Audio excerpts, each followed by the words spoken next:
This episode of the Story Cottage is brought to you by our friends at Domestic Dominion, the Kings Ridge Elderberries, and our supporters on Buzzsprout.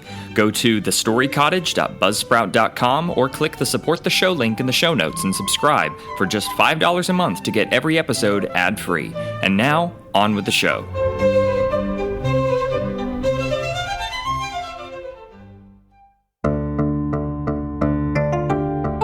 Fairy tales, folklore, myths, and legends. Why do children need them? Why do nations and peoples create them? Who knows? Maybe some of them are real. Maybe some are merely imaginative. Is there a hidden wisdom worth finding in these tall tales? Proverbs 1:5-6 says, "Let the wise hear and increase in learning, and the one who understands obtain guidance, to understand a proverb and a saying, the words of the wise and their riddles." We're your hosts, Jerry and Amy Davidson. Welcome to the Story Cottage. Please step inside.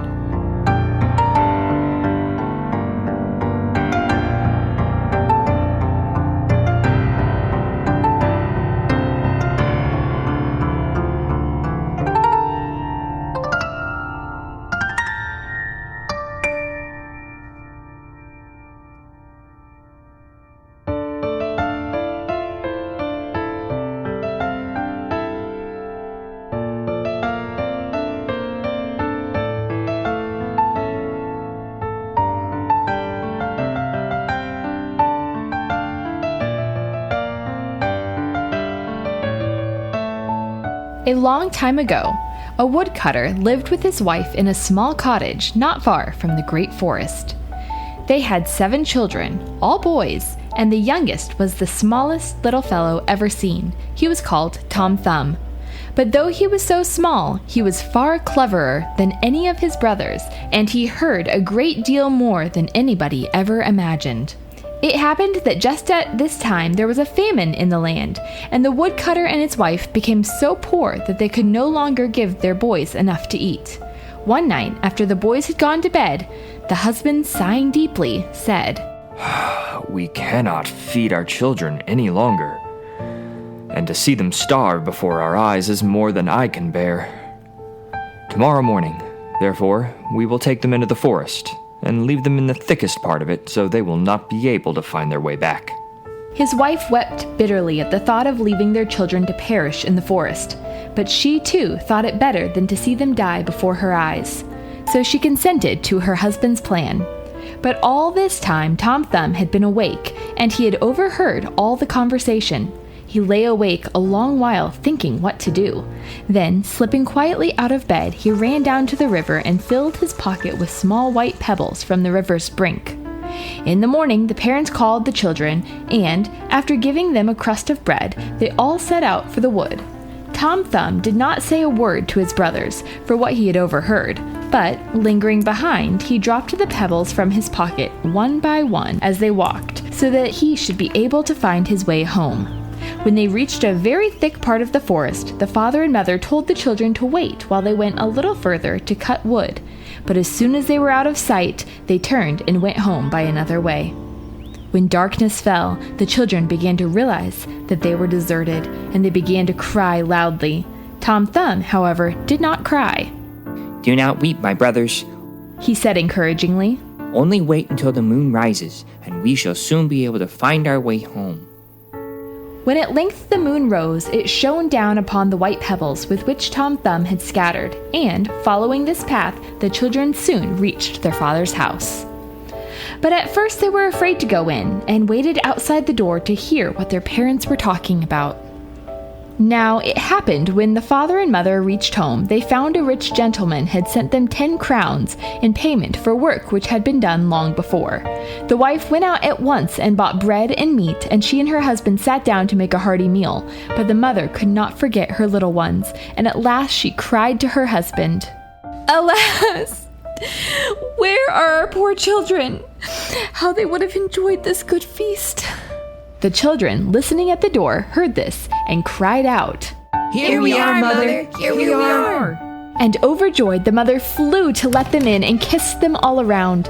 Their parents were delighted to have their little ones with them again, but soon the 10 crowns were spent, and they found themselves as badly off as before. Once more, they agreed to leave the children in the forest, and once again, Tom Thumb overheard them. This time, he did not trouble himself very much. He thought it would be easy for him to do as he had done before. He got up very early the next morning to go and get the pebbles. But to his dismay, he found the house door securely locked. Then, indeed, he did not know what to do.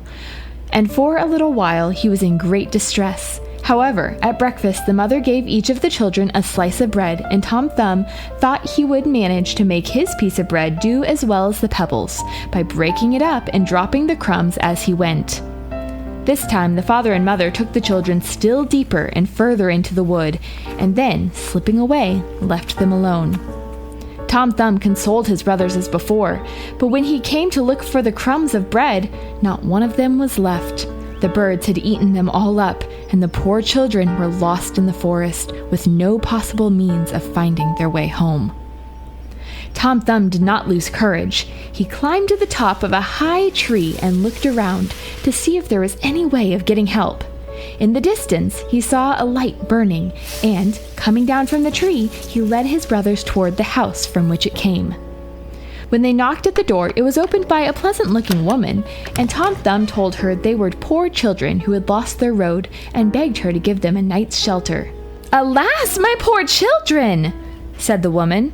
"You do not know where you have come to. This is the house of an ogre who eats up little boys and girls." But madam, replied Tom Thumb, what shall we do? If we go back to the forest, we are certain to be torn to pieces by the wolves. We had better, I think, stay and be eaten by the ogre. The ogre's wife had pity on the little things, and she thought she would be able to hide them from her husband for one night. She took them in, gave them food, and let them warm themselves by the fire. "Honey, I need help!" Why? What's wrong? "There are dragons in our laundry and dishwasher." Hang on, dear. I'm getting my sword. "No, wait. These dragons cannot be killed by a sword." They've never tasted my blade. "I know, but all we need to kill these dragons is detergent from Domestic Dominion." Okay, then we must make haste.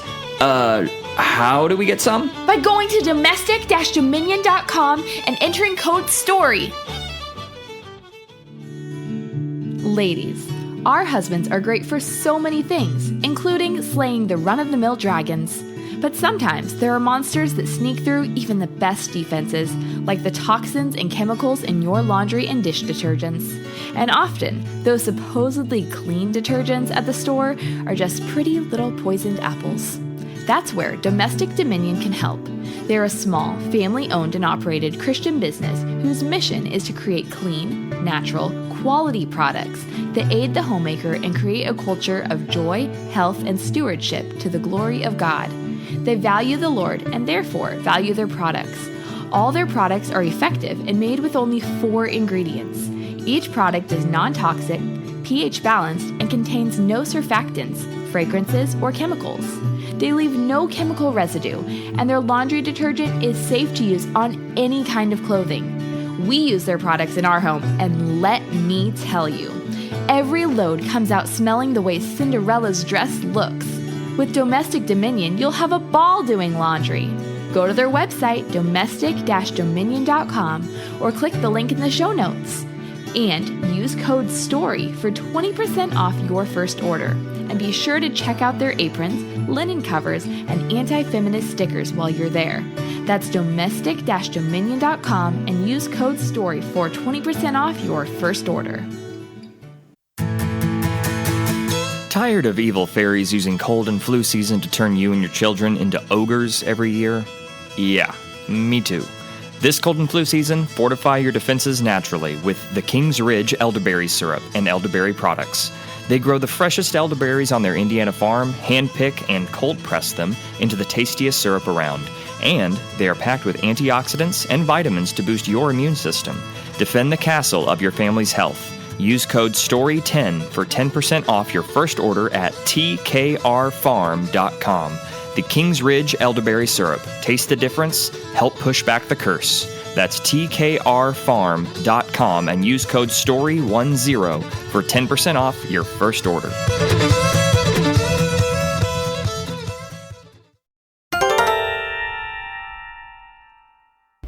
Very soon came a loud knocking at the door. It was the ogre come home. His wife hid the children under the bed and then hurried to let her husband in. No sooner had the ogre entered than he began to sniff this way and that. "I smell flesh," he said, looking round the room. "It must be the calf which has just been killed," said his wife. "I smell child's flesh, I tell you," cried the ogre, and he suddenly made a dive under the bed and drew out the children one by one. "Ho, ho, ho, madam," said he. "So you thought to cheat me, did you? But really, this is very lucky. I have invited 3 ogres to dinner tomorrow. These brats will make a nice dish." He fetched a huge knife and began sharpening it, while the poor boys fell on their knees and begged for mercy.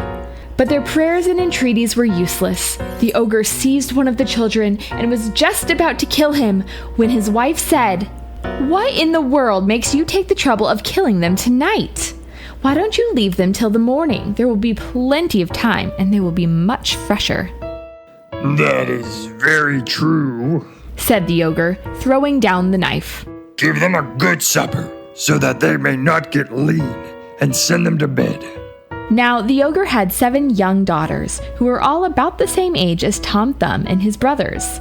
These young ogress all slept together in one large bed, and every one of them had a crown of gold on her head. There was another bed of the same size in the room, and in this the ogre's wife, having provided them all with nightcaps, put the 7 little boys. But Tom Thumb was afraid that the ogre might change his mind in the night and kill him and his brothers while they were asleep. So he crept softly out of bed, took off his brothers' nightcaps and his own, and stole over to the bed where the young ogresses lay. He drew off their crowns very gently and put the nightcaps on their heads instead. Then he put the crowns on his brothers' heads and his own and got into bed again. In the middle of the night, the ogre woke up and began to be sorry that he had put off killing the boys until the morning. "Never put off till tomorrow what you can do today," he said, and jumping out of bed, he got his knife and walked stealthily to the room where the boys were. He walked up to the bed, and they were all asleep except Tom Thumb, who, however, kept his eyes fast shut and did not show that he was awake. The ogre touched their heads, one after another, and, feeling the crowns of gold, he said to himself, "What a mistake I was going to make." He then went to the bed where his own daughters were sleeping, and, feeling the nightcaps, he said, "Ho, ho, ho, here you are, my lads." And in a moment he had killed them all. He then went back to his own room to sleep till morning. As soon as Tom Thumb heard him snoring, he roused his brothers and told them to dress quickly and follow him. He led them downstairs and out of the house, and then, stealing on tiptoe through the garden, they jumped down from the wall into the road and ran swiftly away. In the morning, when the ogre found what a dreadful thing he had done, he was terribly shocked. "Fetch me my fairy boots," he cried to his wife. "I will go and catch those young vipers. They shall pay for this piece of work." And, drawing on the magic boots, the ogre set out. He went striding over the country, stepping from mountain to mountain and crossing rivers as if they had been streams. The poor children watched him coming in fear and trembling. They had found the way to their father's home and had very nearly reached it when they saw the ogre racing after them.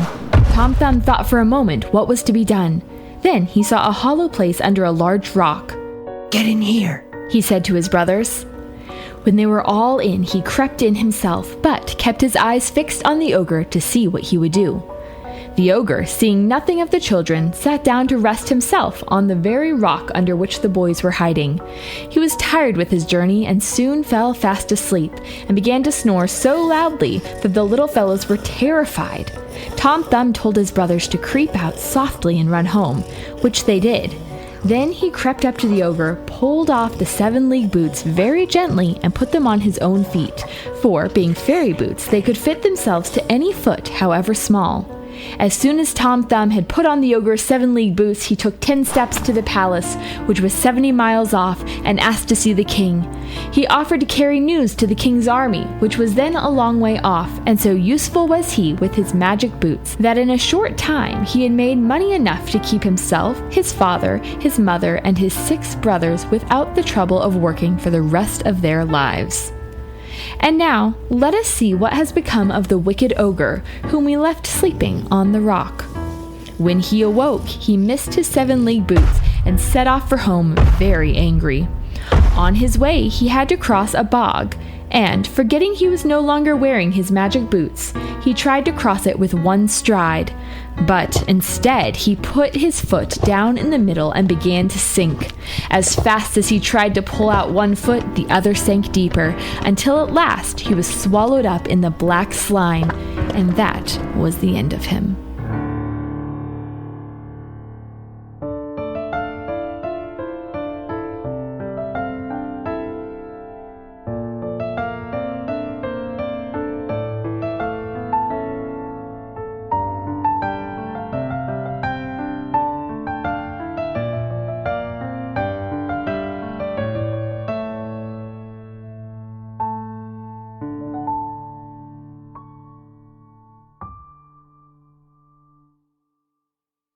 All right, welcome to episode 6 of the Story Cottage, Adventures of Tom Thumb. I thought that was pretty cool. So let's jump into our questions. What sort of values do we see in the characters in this story? Well, first, the parents value their own feelings a lot. Rather than suffer together or band together to try to find the solution, the father and mother resort to abandoning their kids to die so they don't have to see them die. That's horrific. Yes, and second, we see Tom Thumb values his brothers and family. He hears the evil his parents are planning, and he leads his brothers back home and through dangers to save them. So, second question, what can you learn to apply these things in your daily life? Well, don't be so easily swayed by your feelings. Just because you feel depressed, anxious, or even compassionate doesn't mean you're correct or that someone else must take the fall for your feelings. You shouldn't take your feelings out on another person. The only thing that can teach you how to feel the right way is God and His Word. This is also why prayer is so important. Prayer is one of the ways God teaches you how to have correct feelings about things. Yes, and also be like Tom Thumb. He was brave, he was creative, and a good leader to his brothers. Even though he was the smallest one of them, he led them well and was shrewd no matter how great the danger. And who knows, maybe if you're brave and smart, you'll end up with flying fairy boots too. Probably not, but, who knows? It'd be pretty awesome. That'd be pretty cool. Okay, well, thank you so much for listening to this episode of The Story Cottage. We'll see you next time. Toodaloo. Thank you for joining us here at The Story Cottage. If you liked what you heard, smash that follow button and leave us a 5-star review. It tremendously helps with the algorithms so folks like you can find us. Go to thestorycottage.buzzsprout.com or click the Support the Show link in the show notes to subscribe for $5 a month to get every episode ad-free. And follow us on X, Instagram, or Facebook. And please, join us next time.